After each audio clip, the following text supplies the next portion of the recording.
Le public dont nous visons reste les étudiants.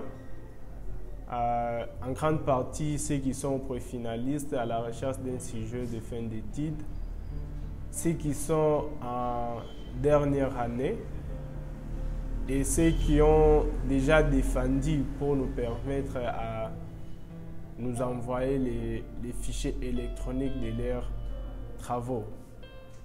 Nous visons aussi les institutions universitaires, question de travailler en partenariat avec eux. Nous ne venons pas combattre les bibliothèques physiques, mais je crois qu'elles vont encore rester pour longtemps. Mais nous venons juste donner une valeur ajoutée qu'elles ne peuvent pas faire. Par exemple, la portée d'une bibliothèque physique ne reste que pour les étudiants qui sont dans l'étendue. Vous pouvez défendre à Lubumbashi et vous allez placer votre travail dans votre bibliothèque physique à Lubumbashi. Il peut arriver qu'un étudiant qui est à Kinshasa ou Goma veut consulter votre travail. Il aura beaucoup de difficultés à savoir que ce sujet a déjà été défendu à Lubumbashi. Ça, c'est le premier problème.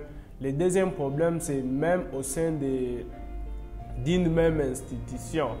Certes, la bibliothèque peut arriver à garder tous les contenus défendus dans l'institution, mais le problème reviendra à la recherche aussi. Par exemple, nous avons eu aussi à rencontrer ces difficultés où vous partez dans une bibliothèque et vous donnez les sujets. Donc, vous passez 30 à 1 heure du temps pour rechercher ce travail-là. Ou parfois, c'est les bibliothécaires qui vous envoient vous-même d'aller chercher les sujets et on peine pour arriver à trouver ces travaux. Voilà un peu les difficultés que peuvent connaître les bibliothèques physiques, mais qu'une plateforme en ligne ne peut pas connaître. Et c'est par rapport, un autre problème, c'est par rapport au nombre des années. Aujourd'hui, une bibliothèque physique peut arriver à contenir tous les contenus qui sont défendus au sein d'une institution, d'une faculté ou d'une université. Mais je ne suis pas sûr dans 10 ou 20 ans, cette bibliothèque sera toujours à mesure de contenir plus de 500 ou 1000 travaux qui sont défendus dans une institution. Voilà un peu les quelques des valeurs ajoutées qu'une plateforme en ligne et à l'exemple du Congo Mémoire vient donner comme avantage par rapport aux bibliothèques physiques. Oui, parce que l'étudiant a maintenant accès direct à un fichier électronique du travail de son domaine, ce qui était différent avant.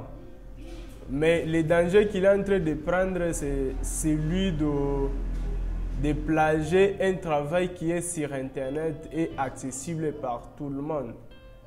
Que ce soit son directeur, que ce soit le jury, il suffit de cliquer, de taper soit le titre de son sujet ou encore quelques mots de son travail sur Google pour que ça soit référé à notre plateforme en ligne. Sinon, une grande partie du plagiat, ça a toujours été fait par des travaux de connaissances qui ne sont pas sur Internet. Donc, les quelques des plagiats que j'ai eu à voir, ce sont des étudiants qui recouraient à leurs amis ou connaissances pour arriver à reprendre les mêmes travaux et les déposer au niveau de leurs institutions. Chose très difficile pour les directeurs ou les jurys d'appréhender.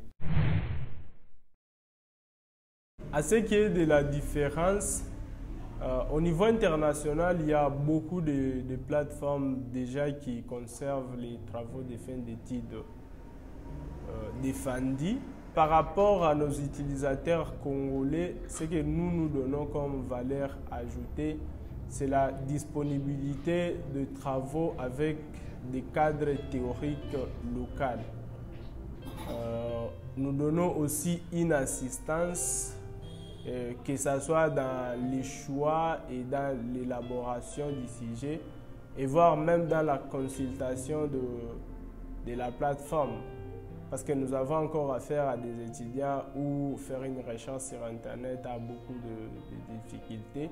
un étudiant il peut nous écrire même sur WhatsApp et nous demander est-ce que je peux trouver un sujet X ou un sujet Y, et nous nous mettons à chercher pour lui et lui envoyer les liens du travail. Je crois que c'est un peu ça la grande différence que nous essayons d'apporter aux étudiants congolais, aux étudiants finalistes congolais par rapport à d'autres plateformes.